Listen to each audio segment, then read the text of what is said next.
자, 반갑습니다. 반갑습니다. 오늘은 저희가 특수 판매 영업이라고 그러죠. 특판 영업에 대한 전반적인 걸 한번 정리를 좀 한번 해드리도록 하겠습니다. 여러 차례 했지만 핵심적인 정리를 하지 못한 것 같아서 제가 특판 영업에 대한 전반적인 내용들을 한번 정리하는 형태로 시작하도록 하겠습니다. 첫 번째 이제 가장 중요한 거는 특수 판매 영업이란 뭘까? 과연 일단 가장 중요한 거는 이제 고객 시장이에요. 자, 우리가 이제 영업을 하다 보면 다양한 영업 구조가 있겠죠. 개인을 상대로 하는 영업이 있고, 그 다음에 기업을 상대로 하는 영업이 있고, 그 다음에 관공서만 전담해서 하는 영업, 여러 가지 영업들이 있을 겁니다. 자, 그런데 가장 중요한 거는요, 영업의 어떤 스킬이 계속 커지면 커질수록 좀 더 아무래도 큰 고객사를 찾게 되는 게 당연한 현상이겠죠, 그죠? 자, 큰 고객사라고 하면 어디가 될까요? 적어도 구성원들이 한 100명 넘는 그런 집단, 단체를 대상으로 하는, 그리고 단체의 개인의 대상이 아니라 그 발주자, 결제하는 사람이 회사 법인이거나 단체의 대표자인 그런 형태의 영업을 하는 영업이 아무래도 사이즈가 가장 큰 영업이고 스킬이 가장 뛰어난 영업입니다. 지금 현재는 이제 국내에 보게 되면 이제 군부대 학교 뭐 이런 데 식자재라든지 아니면 기기, 건설 장비 뭐 이런 것들을 오다를 따는 영업이 굉장히 큰 영업이고요. 가장 큰 영업은 뭐죠? 무역 거래상이죠. 해외에다 우리나라 전투기 파는 사람, 뭐 이런 사람이 최고 큰 영업이죠. 그런데 거기는 뭐 거의 대부분 로비스트를 통해서 하는 거니까 정상 영업이라고 보기 힘든데, 어쨌든 지금 현존하는 시장 중에 가장 큰 시장 영업은 어쨌든 특판 영업이에요. 그런데 이제 가장 많이 편중이 되어 있는 것은 보험 쪽이에요.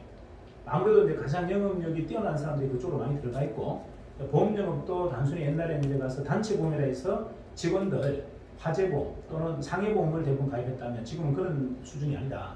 경영지도사, 기술지도사, 뭐 기업, 현재는 기업 컨설팅을 전반적으로 해주고 거기에 대한 컨설팅 피로 보험으로 정기보험을 보통 이렇게 계약을 하는 그런 형태의 영업이 거의 대중영업이죠. 이유가 뭐다? 정기보험이 비용 처리가 되기 때문에 이제 그렇게 합니다. 그리고 이제 뭐 또 분류에 따라 가지고는 그냥 컨설팅 피 금액으로 바로 직접 받는 경우도 있어요. 그 영업을 하시는 분들이 어떤 우리나라 영업 구조에서는 가장 실력 있는 영업이고 가장 훈련된 전문가다 이렇게 보시면 될 겁니다. 자, 그래서 고객 시장은 아무래도 좀 크게 한꺼번에 계약을 해낼 수 있는 고객사가 가장 큰 시장이다. 나눠본다면 뭐 이런 거겠죠. 학교, 조달청을 통해서 교육청을 통해서 한꺼번에 발주가 일어나는 그런 형태의 영업. 아니면 군부대도 뭐 사단급이나 군단급이 아니라 어떻게?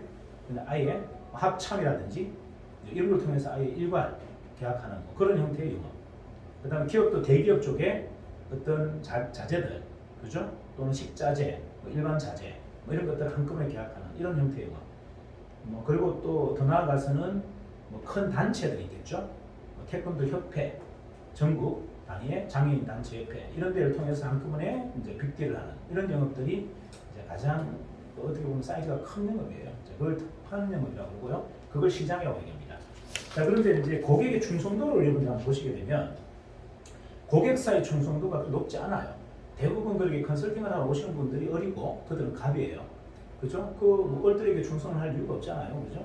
근데 이제 우리가 궁극적으로 그런 영업을 하시는 분들 입장에서 본다면 가장 중요한 건 뭐다? 어떻게 하면 그들에게 충성도를 끌어낼 수 있을 것인가? 이거 고민해 보셔야 됩니다. 자, 고객사가 나에게 충성을 할 수 있도록 만드는 게 가장 이상적이죠. 이게 쉬운가요?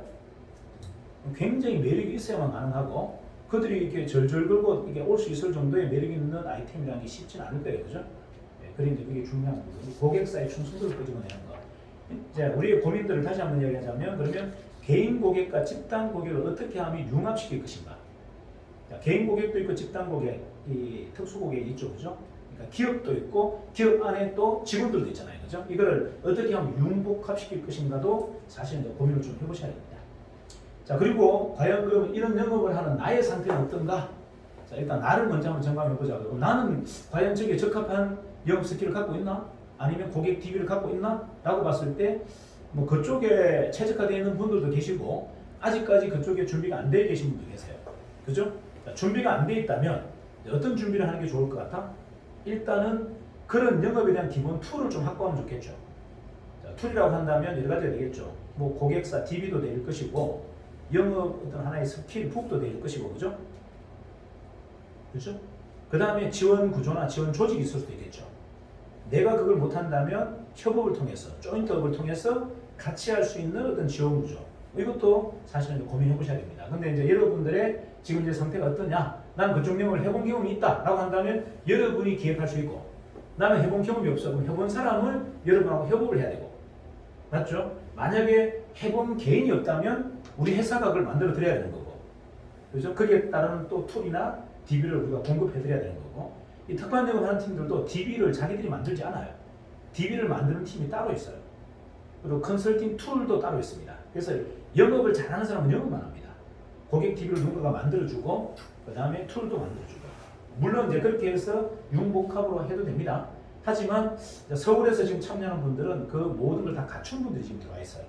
들어와 있기 때문에 아마 생각보다 서울 쪽에서 조금 더 빠른 퍼포먼스가 나오지 않을까 이런 생각을 해봅니다. 자, 그 다음에 이제 나와 고객사의 관계가 어떤 관계냐? 자, 이게 중요합니다. 나와 고객사와의 관계. 자, 나와의 고객사의 관계가 갑이면 좋습니까? 을이면 좋습니까? 정도 아니에요. 그렇죠. 갑과 을의 관계는 분명히 이해관계고 동지관계, 그죠? 동료관계, 뭐 아니라면 혈맹관계 이런 관계가 좋겠죠, 그죠? 자, 과연 그러면 그런 관계를 어떻게 만들 거냐? 일단은 고객사의 고민을 여러분들이 한번 유추해 보셔야 돼요. 자, 기업을 운영하는 사람 법인 대표입니다. 법인 대표가 지금 하고 있는 현업의 만족도가 높은 업이 있을까요? 별로 없어요. 30년 업력을 갖고 있는 이런 회사들은 대부분 노화돼 있어요. 올드합니다. 그래서 지금 현재 경쟁력이 별로 없어요. 이제 임금은 계속 올라가고 있고, 그 다음에 자재 비용 계속 올라가고 있고, 판매가 올리지 못하고, 수출의 경쟁력은 떨어져 있고, 내수의 경쟁력이 떨어져 있고, 야, 이거 언제 한번 접어볼까 이런 생각합니다. 하지만 뭐 여러 가지 축적되어 있는 또 자본도 있어요, 그죠? 자, 그래서 이걸 자녀한테 한번 설계해 보려고 하는데 마땅히 자녀가 별로 매력 있게 달라들지 않네요. 아빠가 지금까지 그냥 고생만 한 거 봤기 때문에 그걸 내가 이어서 바톤 넘어서 할 생각이 있다 없다? 없다. 이해가시나요? 자, 그러면 여러분들이 고객사의 고민 중에 한번 여러분들이 고객사 대표로 가정하고 한번 생각해 볼게요. 자, 최첨단 사업이었으면 좋겠다. 내가 새롭게 자녀한테 물려줄 사업은 지금 현재 현업 누리고 있는 현업이 아니라 좀 더 뭔가 매력 있고 경쟁력 있는 좀 최첨단 사업이었으면 좋겠다. 맞습니까? 그리고 걔가 쉽게 받을 수 있는 어떤 그런 형태였으면 좋겠다. 맞나요? 네. 그리고 현재 내 구조에서 그대로 수용할 수 있는 구조였으면 좋겠다. 그게 뭐다? 결국 플랫폼 형태의 사업이었으면 좋겠다는 거예요. 이걸 많은 것을 뭐 인가공하듯이 내가 어떤 기획 단계부터 다 하는 게 아니라 이미 만들어져 있는, 그냥 뜻 갖고 와서 그냥 바로 쓸 수 있는 플랫폼 형태의 사업이었으면 좋겠다 라고 하고 지켜보니 우리나라 시장 중에서 가장 빠르게 성장하는 시장은 결국은 온라인 쪽 플랫폼과 결국은 푸드 사업이에요. 자, 온라인 쪽 사업은요, 개인이 도전하기 쉽지 않아요. 막대한 자본력이 갑니다. 마찬가지 푸드 또한 마찬가지입니다. 자, 푸드 사업 또한 마찬가지 어떻게요? 프랜차이즈 하나를 우리가 오픈하려면 최소한 50억이 들어갑니다. 만만한 일이 아니에요. 거의 대부분 95%가 망합니다. 쉽지 않아요. 맞나요? 하지만 개인이 도전해서 성공할 수 있는 영역은 사실은 지금 현재 우리가 신분을 상승할 수 있는 직종은 두 가지밖에 없는 것 같다. 물론 분야도 있죠.